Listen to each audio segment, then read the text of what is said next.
Hello, everyone, and welcome to the Only Land Fan Show.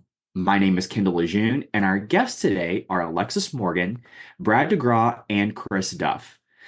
Thank you guys so much for joining us. We are here for a lender roundtable. I am so excited to be talking to each and every one of you. This has been an episode that I've wanted to do for quite some time. So we have Alexis Morgan. She is a private equity investor, CEO of Peach State Capital and fund founder.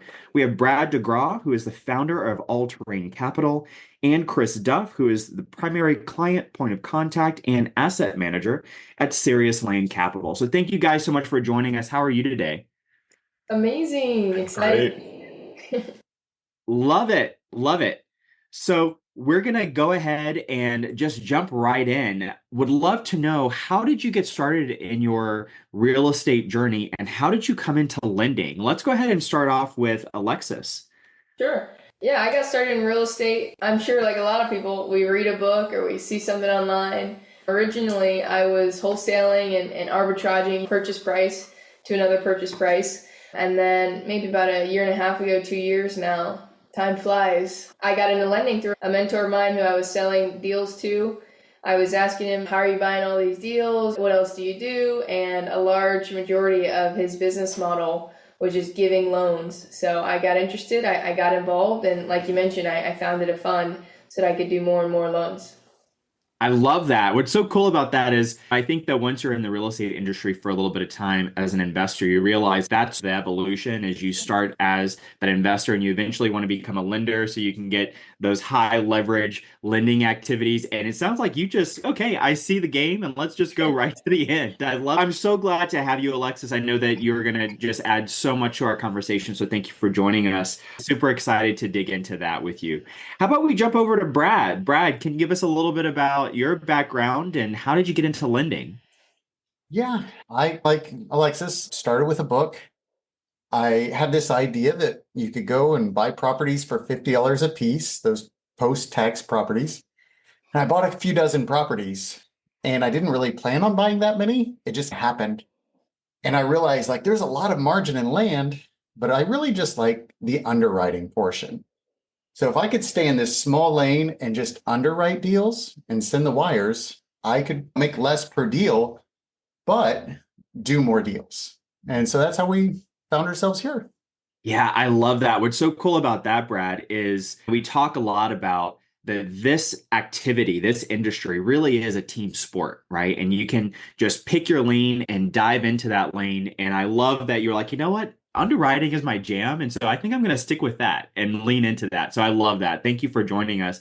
Super excited that you're joining us, Brad. And let's jump over to Chris. Chris, tell us about who you are. How'd you get started? What's your jam?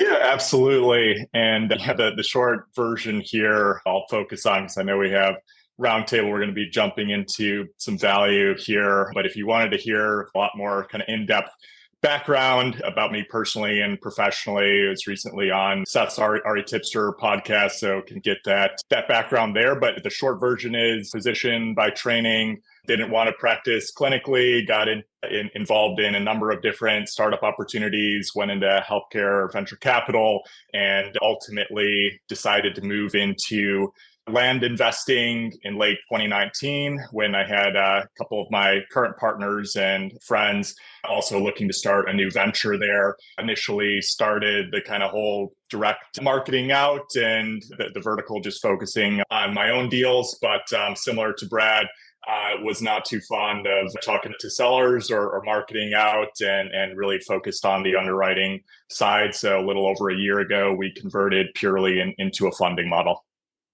Excellent. So I know that each of you have a unique specialty. If you could give us, like, what is the 15-second elevator pitch for what you do and what types of deals do you specifically like to focus on? If we could just go around the table and if you could share that. Brad, do you want to kick us off with that? Absolutely. So there's three types of properties we do really well with: infill lots, anything on or near water, and recreational, 5 acres or larger, 1 to 3 hours outside of a population center. Those are the bullseye. 50% loan to value. That's it. Excellent. And Alexis. I love it. Yeah. So I focus on stuff that needs to happen fast. I would say the things that we've loaned on has varied from single family to a piece of land to commercial.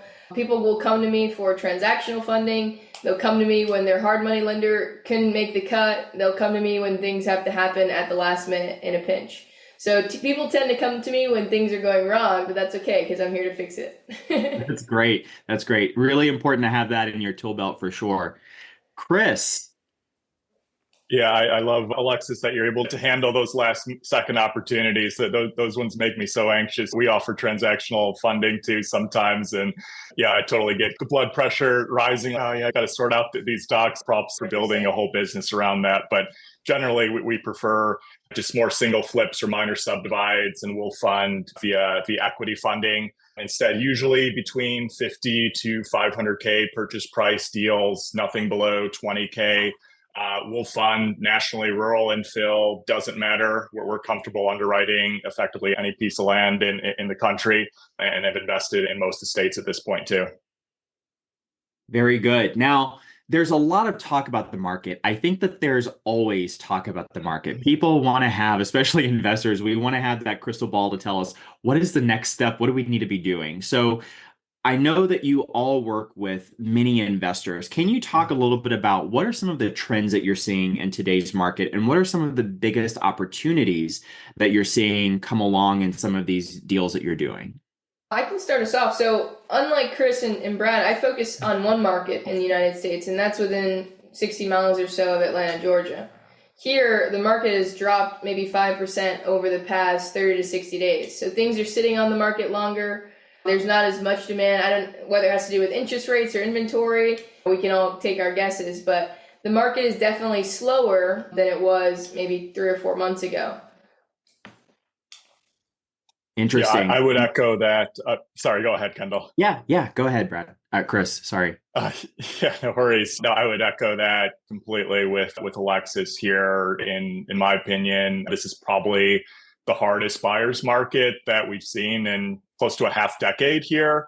Again, we have really wide aperture, being able to see what's happening nationally, and virtually everything is just sitting for far longer. We haven't seen a property go for list price in months at this point. So usually I'm baking in an extra 10 to 20% discount on top of my already undercut list price to try to move the property quicker. So our underwriting is far more conservative. I'm sitting on still a few stinker properties from 6-7 months ago that we invested in that the market just turned, that I would have dramatically changed the terms on or just wouldn't have pursued at this current moment. So this market, yeah, it turns fast. We've seen a number of ups and downs even since COVID happened, when the vast majority of this industry really got started in the land space anyway here. Besides pricing, which is always critical before you buy any property, that's very obvious there. But the number one thing that I'm really pushing on people a lot more is standing out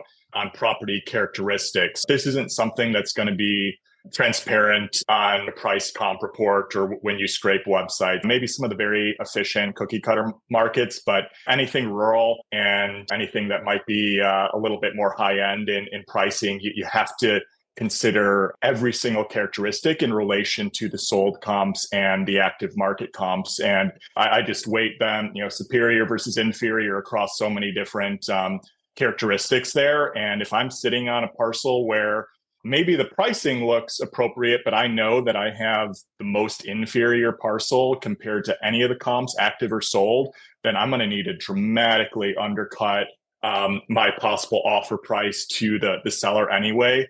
Or just toss that property out. Because if you're not standing out in this market, chances are you're going to be sitting on it for months. Yeah, that's really good insight. Brad? I would agree with Chris. Yeah. I just want to add to that. He mentioned something that was really important. He said, if I have a parcel that's inferior to all the parcels around it, then I need to calculate that in my numbers. Kendall, you mentioned opportunity. I think one of the main opportunities that will always be tried and true, no matter what you're doing, is knowing your market. The only way you're going to know that a parcel is inferior is if you know about all the other parcels around it. So always knowing what you're after and the market that you're in is going to hedge against anything that could come after you. That's really good. Brad, do you have anything to add to that? I agree with everything that's said. And then also expect to spend more on your marketing, both on the purchase side and on the dispo side. Just really widen out that net so that you can get the better properties. Stay away from the desert squares, stay away from the inferior properties. Just go up half a letter grade or a full letter grade. Yeah, that's really good. Now, I know that, Chris, you just mentioned that sometimes you'll bake in another 10 to 20% discount on top of already the undercut price when you're looking at what the dispo price is going to be. How is this market affecting all of your underwriting? Obviously, it sounds Chris, for example, is going a bit more conservative. Do you guys have hard and fast numbers whenever you're actually baking that formula in to your underwriting and decision-making processes? Yeah, we do have an active marker. We have a pretty extensive due diligence worksheet, and anybody who just a quick plug here. I have a zero cost Facebook group called Land Daily Diligence. So I'll review any property live that you want me to take a look at, whether it's for funding or not. If you join that, you can get the institutional grade diligence sheet that we use internally there. So we take all of our historical data based on what we list the price at, and then what the property actually sold at, and then discount that accordingly to affect our anticipated offer price on the property, us offering indirectly through the originator who's bringing us the deal. But we have all of that info on hand. How that comes into play here, there can be some variance. That's why we've actually ratcheted up our typical funding size here, because the higher priced properties, it allows a bit more margin for error in an absolute sense. That's why we don't do anything below 20K at this point, because if you're even slightly off, you just get killed on the closing costs and commission anyway. If you can even find a realtor who wants to work for something so cheap, regardless there, it gives me a little bit more flexibility when we're not always going to be finding the classic 50% of conservative market values. If we do think there's some variance for a possible outcome on a property, we potentially can add in a preference into our funding terms. So we call it a pre-profit fixed allocation, but that's just kind of fancy words for a preference there. As a quick example, let's say we think a property can conservatively sell for 100K. We would love to get it under contract for 50K or less, but can't get the seller below 55. In that case, then we might bake into our terms, hey, we can do this deal, but if this property doesn't sell for at least 110,000, double whatever at 55 that we're talking about here, then assuming we get our principal back on the deal, we're also going to get 5,000 back before any of the profit splits are calculated. So that preserves our downside a bit. But I mentioned that 110K number because I want to preserve the upside for the originator bringing us the deal. So let's say, the market was actually better than we thought. It was the high end of the variance we were thinking. Then great, we'll waive that preference clause because it was a true double based on the total money into the deal. But anything below that, we want to protect our downside. So it gives us more flexibility to work with some chancier properties in this more difficult market here. And most of the originators who work with us understand that, we don't try to shove it down their throat or anything. Like, here's just the rationale of how the market is. And notwithstanding, even being so conservative here, we're still very active. I'll throw away 95% of deals that come our way, but nevertheless, we just bought $1 million worth of inventory last month, have another million lined up for this month here. There's still plenty that's going on. So I still always just encourage people, hey, even if you're struggling to find deals at the moment, just know that there's so many other land investors who are still making this happen. And even though we're still so conservative, we're still active here. So you just have to keep your head down and find the good ones. Excellent. Very good. If someone's listening to this and they've always had the model of, hey, I buy my properties using my own capital, I flip them, maybe they're not super large deals, what would you say would be the benefit of working with a lender such as yourself to do other types of deals? I would just ask them if they want to be a business owner or they want to be self-employed. Very good. Tell us more about that. You can only go so far with your own money. You can only go so far with your own time, your own efforts. And if someone does want to be self-employed, there's nothing wrong with that. But the only way to scale operations is by taking on debt. Some of the largest companies in the world still take on debt. Why? Because they want to grow. So anyone who's looking to scale what they're doing and do it at a high level will at some point need to take on debt. And so that's what we're here for. We want to help people build their business and go at a faster rate and go at a higher rate, turn more properties and take more profits. So I think it's a simple question. For people who just want to take some money and go on vacation, feed their family, whatever, they could be self-employed. But there are a good percentage of people who get into the land business to make it a business. And I think those are the people that we serve the best. Yeah, that's a really fantastic point.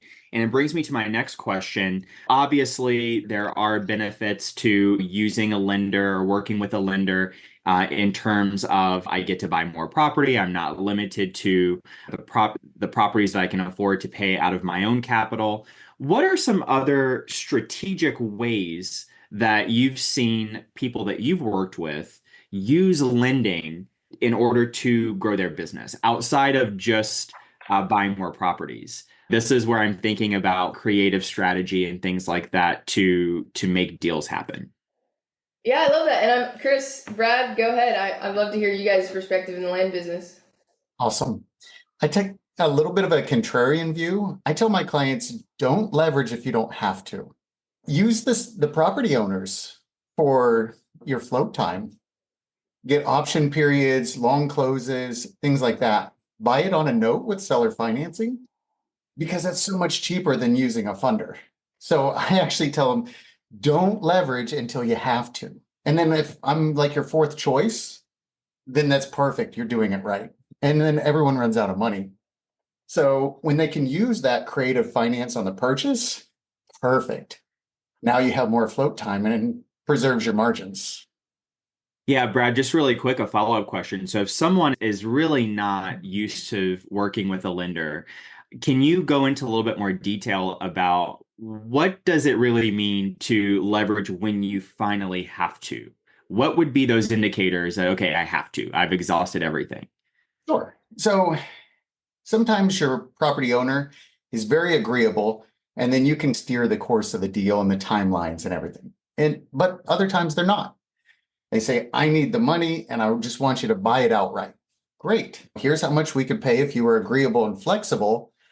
But if you just need cash as quick as possible, the transaction price needs to be down here because the clients are taking on risk. Everyone's taking on risk.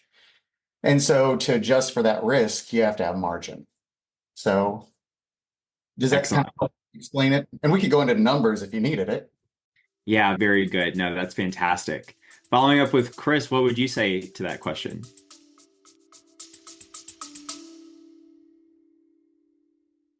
Hey, land fans! Looking for your tribe of serious land investors? Join thousands of your fellow land lovers in the Only Land Fans Facebook group. We're talking real deals, expert strategies, and game-changing connections you won't find anywhere else. This isn't just another real estate group. This is the community where land investors come to level up. Join us at onlylandfansgroup.com and join the conversation today. That's onlylandfansgroup.com. See you there. Yeah, in regard to choosing a funder or deciding to work with us here, I largely echo what Brad was saying too. If you can sort out having friends and family to work with accordingly, great. My money as an equity funder is probably the most expensive on average. Yeah, we're also taking the most risk. It's all my money going into the deal there. We need commensurate reward with that. And we get a range of experience levels of investors coming to work with us here. Yeah, it can make sense for people who are first entering the industry to work with an equity funder just because they don't necessarily have the back end experience or have some of the capital they're willing to put at personal risk, like to work with debt. But we've also had more experienced people come to us because, again, I think this is the trickiest market that we've seen. Getting our underwriting expertise, that's all we do every day, all day here. And we're seeing things nationally. Getting a very experienced funder and an underwriter to review your deal is potentially protection on your own end. And I'm happy to take a look. I hope some folks out there might treat us like commodities. It's unfortunately part of the industry. It's a minority of folks, for the most part, at least. Most of the time, and I'm sure Alexis and Brad can remark on that, people are very appreciative for the assistance we get. So just a friendly PSA there. If you look to utilize our expertise, we're more than happy to help. We hope to work with you on a current deal or in the future. But just try to keep that in mind, that we're offering a lot of help sometimes without any reward coming our way. Interesting. And so you mentioned the term equity funder. For those that may be listening that have never heard that term before, can you talk a little bit about what is an equity funder? Yeah, so that basically just means that you're not going to have to put up any funds for the deal there. In terms of paperwork, it's probably the simplest. We have an internal funding agreement document that we term an engagement letter. I'm sure other funders have different names for it. And ours is only 5 or 6 pages, defining roles, responsibilities. But in terms of how that's going to look with title, all we do is send over an assignment for the purchase agreement that you have with the seller. And then we will front 100% of the capital needed for the deal, take title, and then we will split profits on the back end. Some equity funders might have a split between title, or they'll have tenants in common. If it's a very big purchase, we're doing a minor subdivide, and the originator bringing us the deal, maybe putting up some of their own capital and or participating more with kind of the ground level work in the subdivide, then we might be able to change things up accordingly there. So we can certainly get creative, but if we're talking just a vanilla flip, that's generally how we'll structure it. Now, Brad, I know that you and I have talked about this at our in-person meetups about equity funding, and that you are not an equity funder. So can you talk a little bit about your particular model and how that may differ from Chris's? Oh yeah, this is another example where I'm a contrarian. Most folks fund with equity, which is a profit split. We do it just based on time. The clients keep the deal in their name, and then we stay back as a first position lien holder. And the faster they turn the deal, the more that preserves their profits. And as more time is needed, their profits shrink because the cost of capital goes with the time. Great. And I want to know, if people are listening to this and say, how do I know which one of you to work with? Do I want to do an equity funding type thing, or do I want to do pay percentage points? How would you make the case, like which deals work best for your particular model? And we're a niche. So the faster deals tend to be better for debt, and the longer deals or the thinner deals tend to be better for equity splits. Interesting. Would you agree with that, Chris?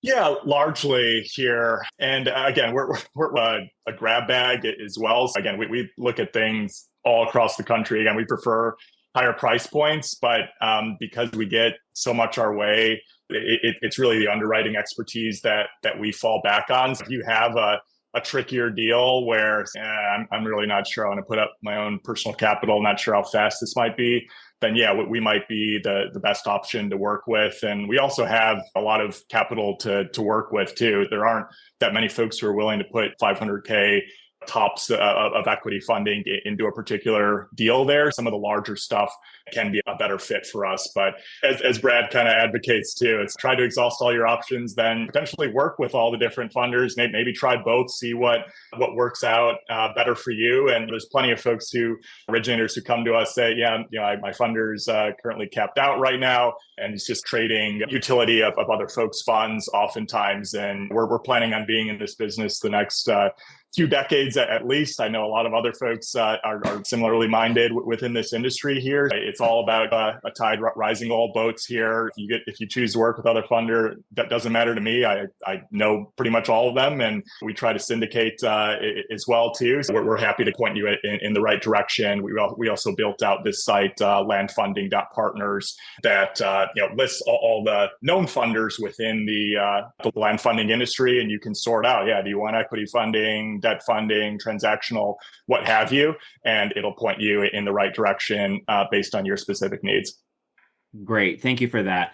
Jumping over to Alexis, can you talk a little bit about transactional funding and when might an investor need transactional funding? What are some in-case studies that you can share with us? Yeah, first and foremost, this has been really cool to hear the different strategies. My type of funding is more consistent, right? So we don't charge a lot of points up front, but we can get things done fast. We're certainly not the cheapest option, but we're not looking to take equity on in deals at all. It's just not interest. We like to stay first position, stay out of the weeds, and depend on our trusted owners and borrowers to get things done as they said they would. But yeah, transactional funding, I do a ton of double closes. Typically, people are coming to me with transactional funding deals when they arrive at a title company that doesn't allow pass-through funding or doesn't do a blind HUD, when they need to get a transaction done quickly.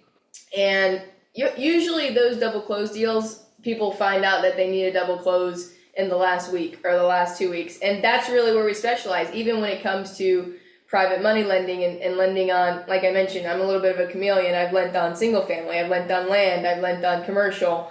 Even when it comes to those deals, some of the deals that we can get done that other people can't are the ones that need to happen in the next 5 days, that need to happen in the next 3 days. So it's just about communicating. Like Chris said, underwriting, we do a lot of underwriting. And because we're spread out over a course of a different asset classes, we have connections in each market. Like, we want to connect with people like Chris, like Brad. I'm glad I'm getting you guys now for the first time so that we can correctly assess all these deals that we're doing. Our main specialty is single family. We do more single family than anything. But when it comes to land and commercial, we aren't afraid to fund those at all. So those last minute deals, whether it be a double close or private money loan, those are what we kind of nail.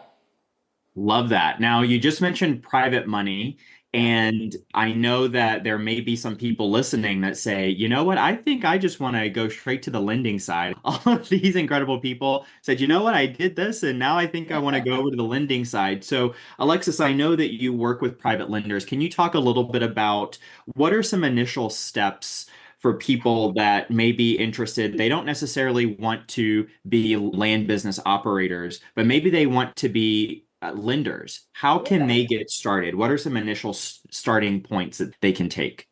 I love that. So I think for me, the first thing that's important is knowing your asset class, knowing what you're investing in. When it comes to loaning money, you 100% have to make sure whatever you're loaning on, the collateral that you have is worth more than the money that you have into it. That's like the number one rule, right? You have to make sure that you're doing your underwriting correctly. So for anyone looking to get started lending or even raising capital from investors to connect loans or be a liaison in the middle, you have to make sure that you are actually deploying into good opportunities. So getting that expertise around being an investor, getting the expertise around evaluating property, underwriting it is the first step, I would say. And then you go and skill stack that with communications and raising capital. And before you know it, you have a funding business. If you're enjoying this episode of the Only Land Fans podcast, please let us know by subscribing and leaving a review. Now let's get back to the action. Very good. And you just mentioned underwriting, which is a word that all of you have used many times so far in just the first few minutes of our conversation here. So I'd love to hear from each of you. What are some of the most common errors that you see people make when it comes to them underwriting their deals? Great question. For me, I see people evaluating deals based off of what they could be worth in the future and not what they're worth now. That's the biggest mistake that I see borrowers make. That's the biggest mistake that I see other funders make.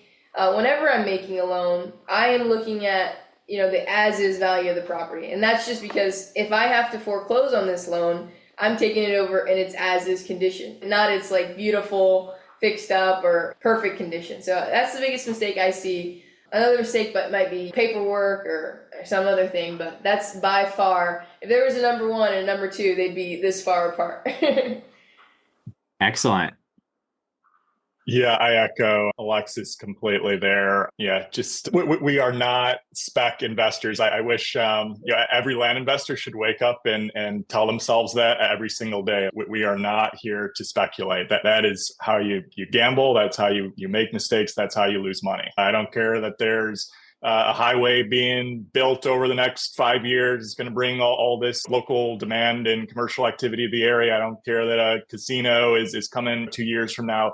That doesn't matter to me. For all that is crucial to this particular deal is what is the lagging 3 months? What's the lagging 6 months? At most, the lagging 12 months there. That is the name of the game. If the numbers don't align there, then we're not going to do the deal.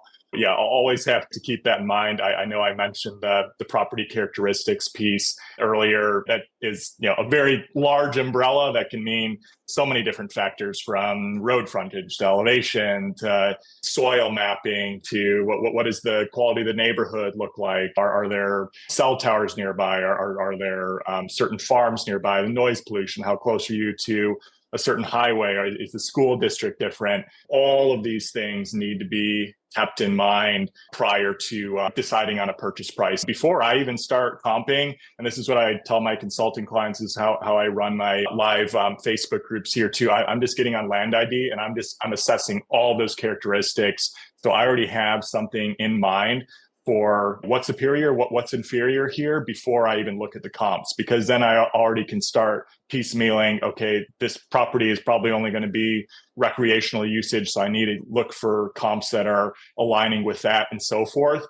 I see so many land investors that just take a really quick scan of Land ID, a couple factors there, and then just move on. No, really pay attention to and try to piece together the puzzle, because that's really what it is, to underwrite land properly. I think they covered it. Just to shorten it to fewer words, to me, underwriting is assessing the risk, everything you can know about the value and the features that add or decrease value. Assume you missed something, go back and be even more conservative on your second look, and then you're probably okay. Very good. Very good. Now, if someone's listening to this and they're saying, why wouldn't I just go to a bank to get lending for a deal? Can you talk a little bit about that? That's a great. Yeah, you want to go ahead, Alexis? Bank. I've never been a big fan of the bank. I came from the world of creative finance, sub-2s, and seller finance. So going to the bank was never a huge excitement for me. And I'm sure it's not exciting for most people.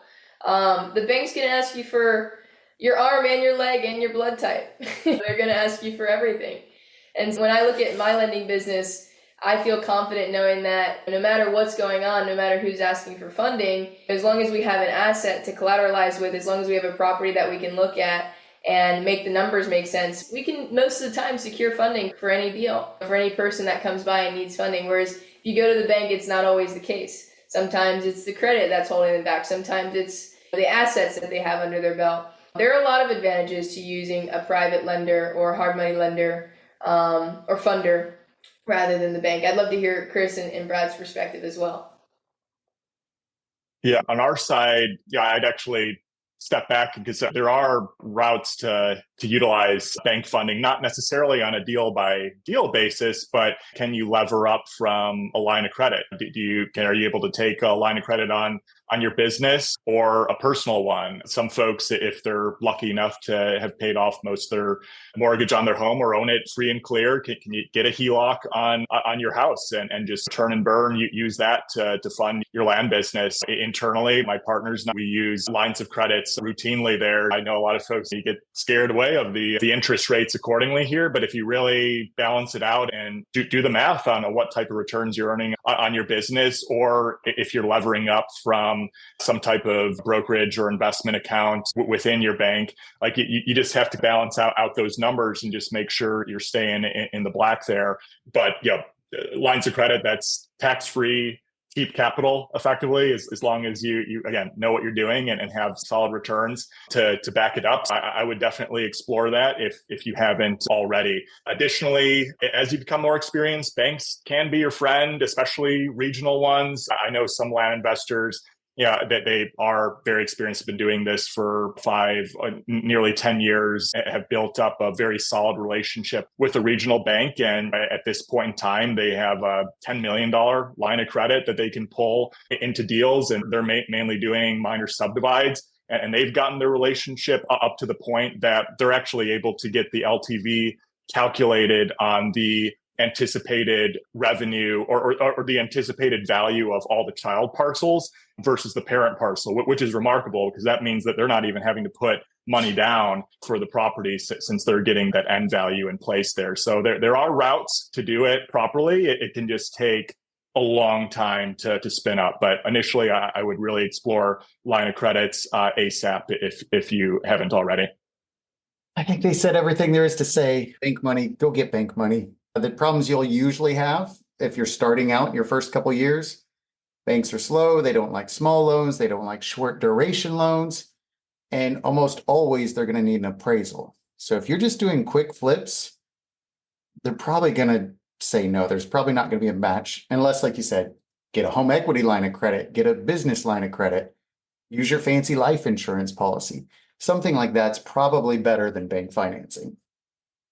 Yeah, that's a really good point. Thank you all for sharing that. Now, if someone is listening to this and they say, you know what, I think that working with a funder is something that I need to do. That's just where I think I am in my business right now. What can they expect in terms of the quick hit list items of what can they expect when it comes to how to work with you and what that process looks like? I'd love to hear from each of you about what that process looks like to work with you.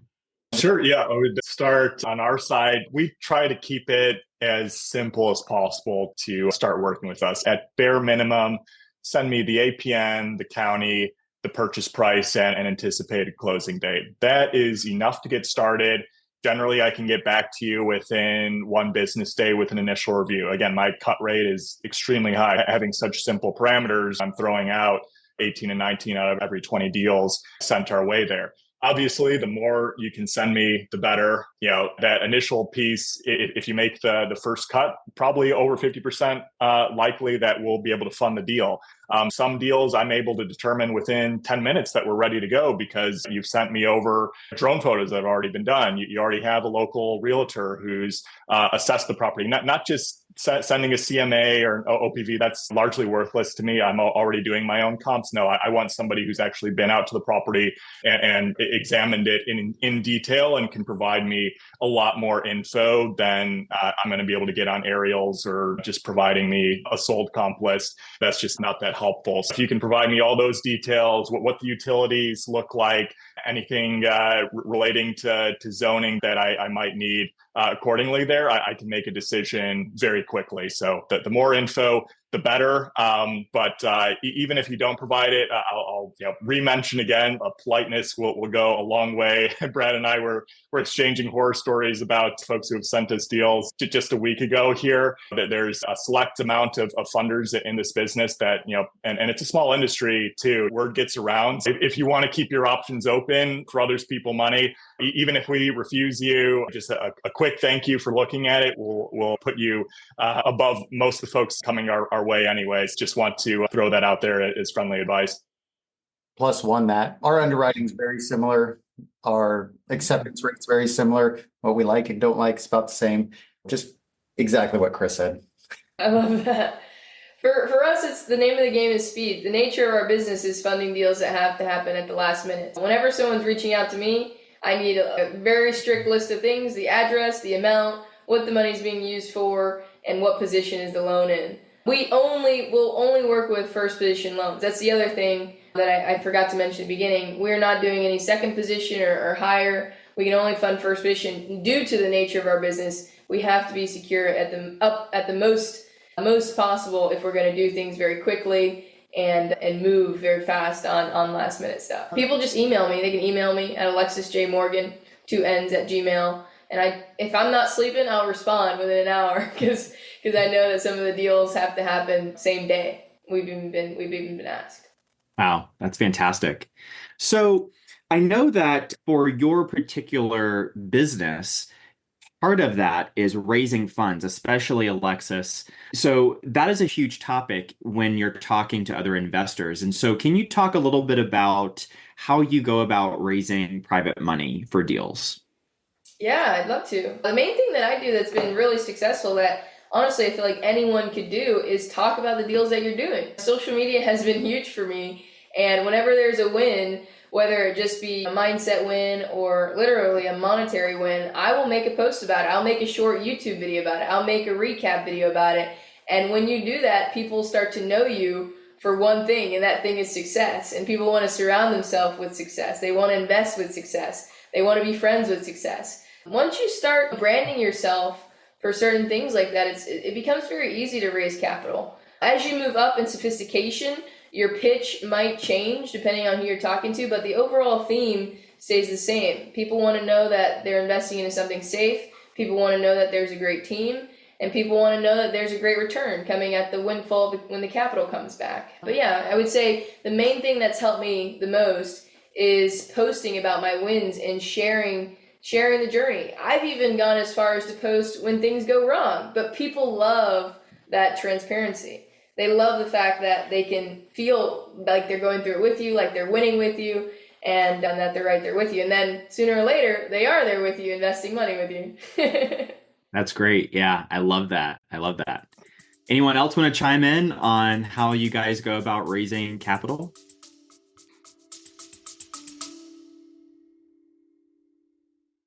Listen up, land fans. This is huge. We're bringing you the one and only Pace Morby, star of A&E's triple-digit flip and the mastermind behind $450 million in real estate deals. He's coming to our virtual meetup on Thursday, December 5th to share how he's applying his creative financing genius to land deals. Head to olfmeetup.com to save your spot today. That's olfmeetup.com. This is the kind of opportunity that changes everything. Yeah, on our end, it's usually going to be more on a deal by deal basis. My two core partners and I were very fortunate to have a large base of capital to work with just from internal management. We have a rotating 3.5 to 4 million or so that can be deployed at any given moment into the business. So that gives us a lot of flexibility without having to raise capital accordingly. But even with that in mind, some of the larger deals, especially north of 300K purchase price, just keeping diversification of assets in mind and being able to de-risk certain one-off properties more. We'll raise capital. For instance, we just are about to close on a 500K parcel up in the Midwest next week here that our firm provided 150 of that, but then we raised the rest there. And similar to like Alexis was mentioning, you got to share the wins. Track record is everything, especially if you're looking for institutional funds. We'll probably start exploring money from a family office over the next year or two as our qualified deal flow continues to increase here. We've done a smaller fund in the past. I don't like managing a lot of investors. I know some funds you might be getting 20, 50, upwards of 100. Like that to me is a massive headache. So I would rather take one very large check from one LP that I can bend over backward for and support them versus 20 different investors there. So that's just something to keep in mind if you are planning to capital raise. But again, if you can get started with folks who are willing to go more out on a limb here, yeah, we're coming from a privileged place. Like we have institutional connections and so forth. A lot of folks don't. But if you can get somebody in your family or some friends who might even be willing to contribute 5, 10K here, just develop a couple successes there, you'll be able to rise up really quickly, being able to demonstrate that you can actually get the job done. That's great advice. Thank you guys for sharing that. Now, I love stories, and I think it's now time for story time. I would love to hear what were some of the messiest deals that you were involved in that didn't go as planned. I want to hear the horror stories, and what lessons did you get from going through that experience? Who wants to kick us off with horror stories? I'll have to think about that one. Maybe Brad can take it away. I'll jump in on this one. All right, Brad, let's hear it. One up this for sure.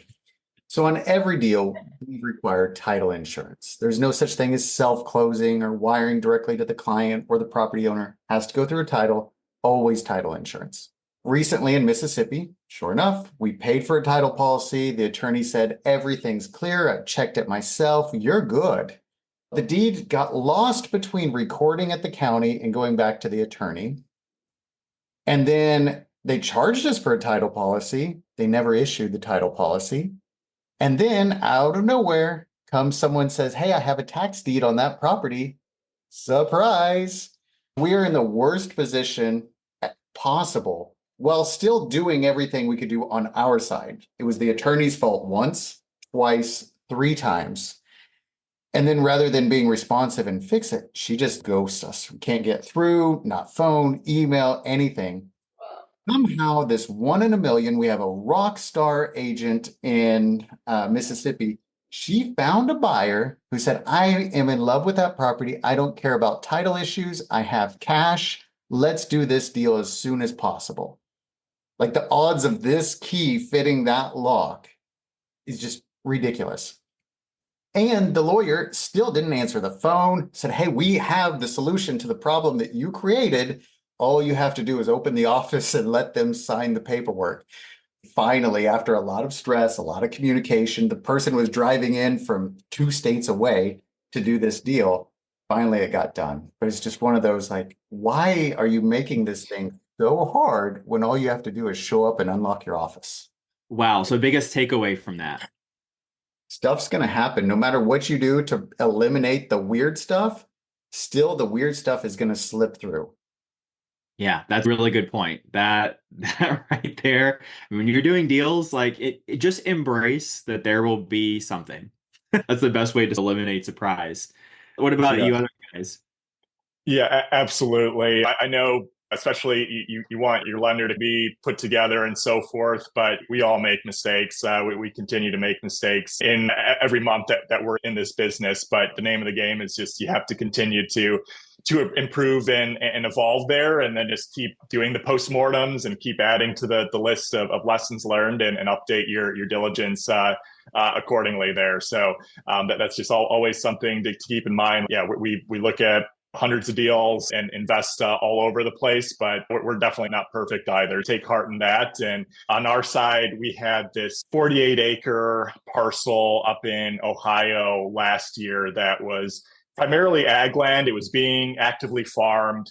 We thought we had a really nice price on it. The property right across the street was very similar. In fact, it seemed to have worse characteristics, sold very quickly. We were able to get the same realtor on board, thought, okay, yeah, this one is just super solid here. But we got too tied up with one part of the diligence. There was an active farming lease, so we hadn't dealt with one of those before. So we were just heads down. All right, how do we have to reorient this lease so that if a new buyer comes in, it can be transferred easily or broken off. We just don't want this hanging over our heads here when we try to sell this property.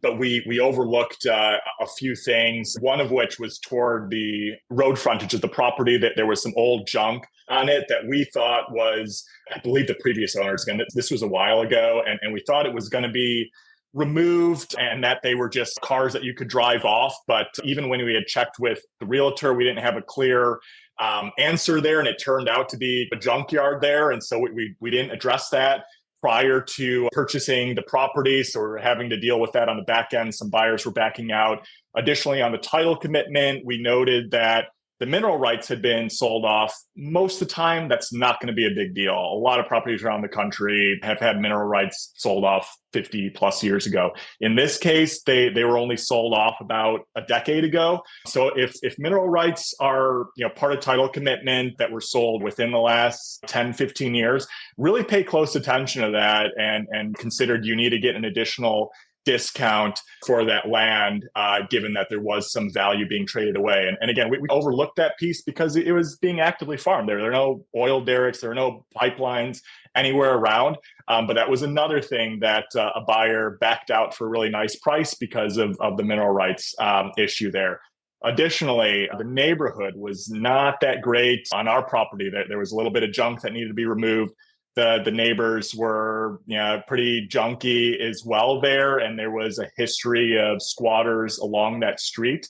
And ultimately, as we were holding this property close to 6 months at this point, the squatters found our property, got onto it, and I got neighbors that were cold messaging me on Facebook saying, hey, we're desperate here. These guys are just driving ATVs all around, lighting fires. They're leaving needles all along the ground. One of the neighbors' cows got shot They were linking up power to steal power and Wi-Fi away from the neighbors. Like, it was a complete disaster. So we were having to call the sheriff, get people out there to make some arrests. And we were pretty lucky. A lot of parts in the country, if you're dealing with squatters, you have to go through a whole court system, and it's a real process to get them removed. So we were lucky we could just make a call. And we had to call probably 2 or 3 times to continue making arrests on the property.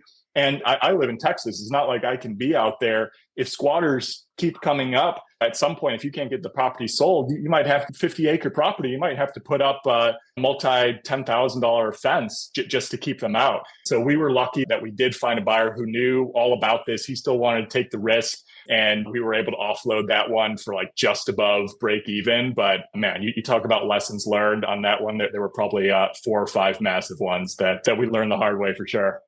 Oof, yeah. Yeah, that's a nightmare for sure.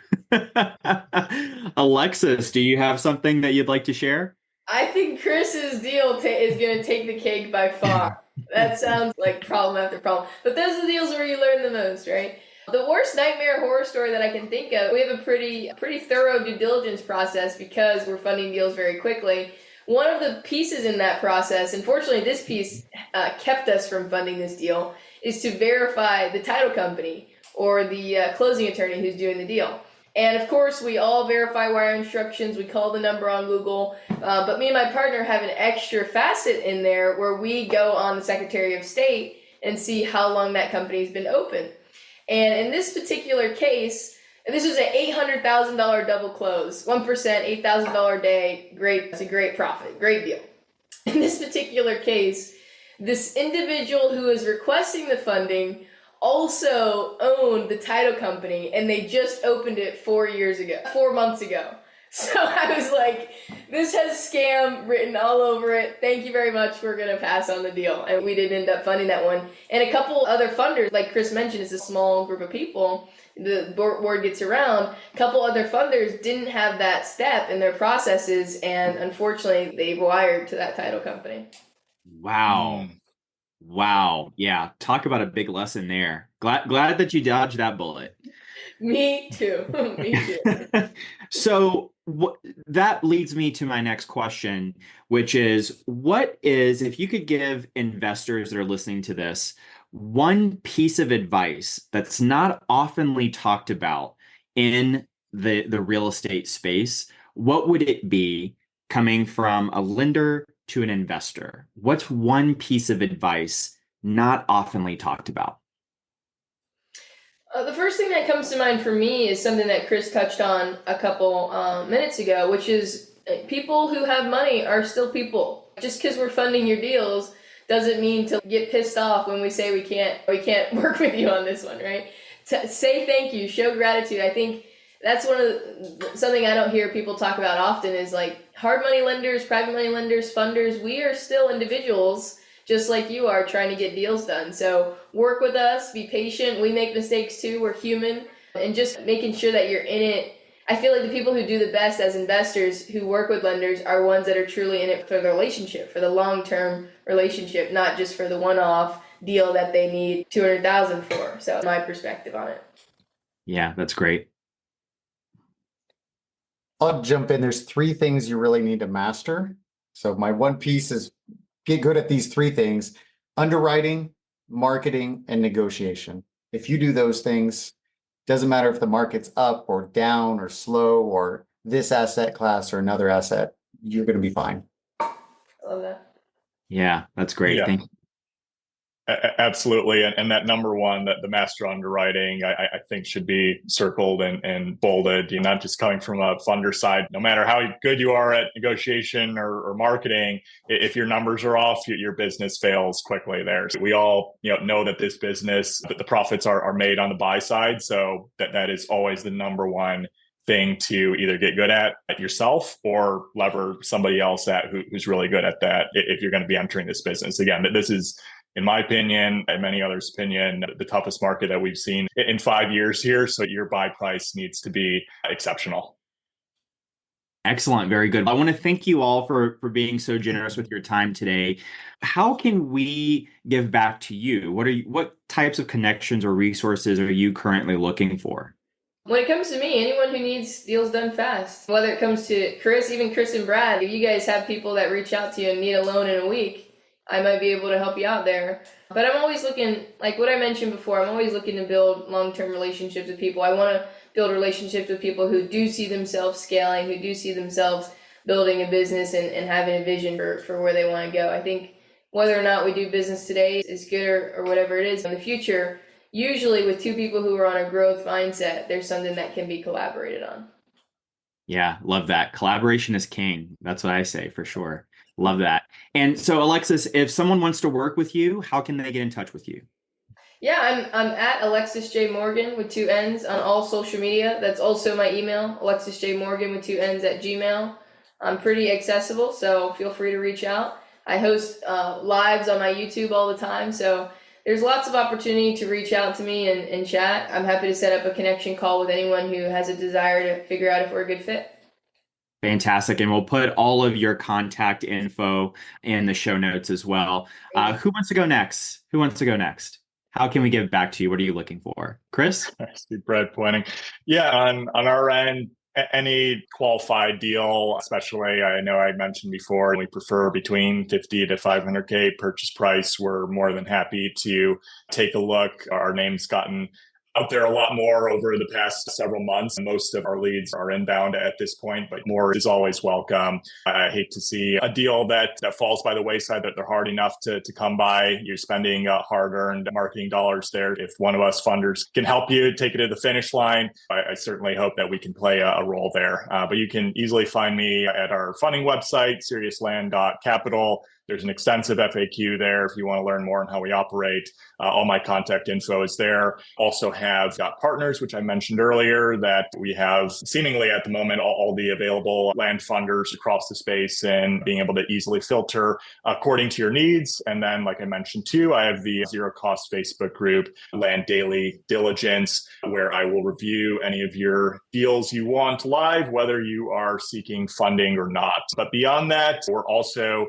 in the midst of building out an AI underwriting tool. So I've been trying to connect with a lot more the engineers and developer oriented folks within the land space, and orienting towards building this properly, or anybody who wants to be part of the process of testing out this product over the coming months here. We're recording this in early July. We anticipate launching this by end of Q3 of 2024 here. So that's currently the big project that we're pursuing. If you have any interest in that space or what we're building, I would love to connect further with you. Great. Awesome. Brad? You did a great job of getting 3 people who have overlaps but are also unique. So we like deals 50,000 and under. So like we dovetail right in with Chris. To me, I like dorking out about deals and strategy. So just catch me through any channel and we'll talk about your deals or your overall strategy or what's going on in the industry and how to adapt to it. Excellent. I love it. Thank you guys so much. Awesome. Thanks so much. Thank you everyone for joining us. This has been really enlightening. Very cool to hear all of these different perspectives.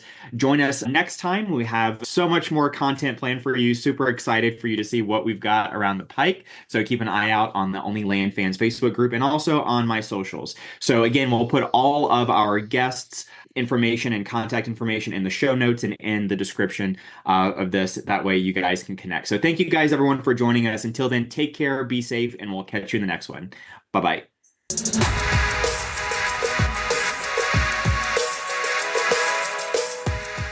If you're interested in hearing from other 7-figure land flippers about how they've started and run their businesses, then join us at onlylandfans.com. Looking forward to seeing you there.